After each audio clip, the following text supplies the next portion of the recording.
Mən dəliyəm. Və məşhuram. Uzun boyam. Mənəm.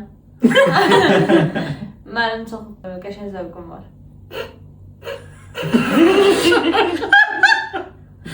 Üzümdə qırışlar var.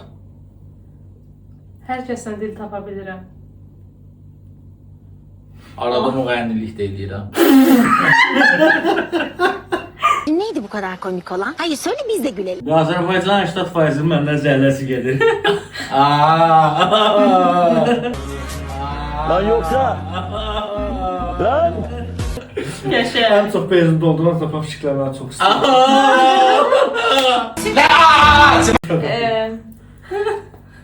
Nə desən də qurtarmır.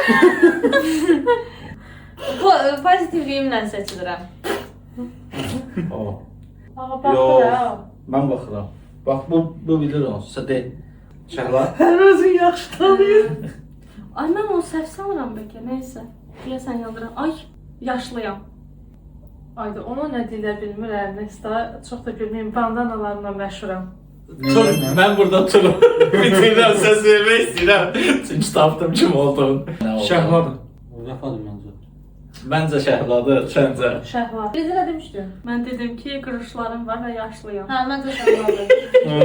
Nə bilirdin sən? Siz nəsiniz? Sən ki, uçmuşdun. Əli şu.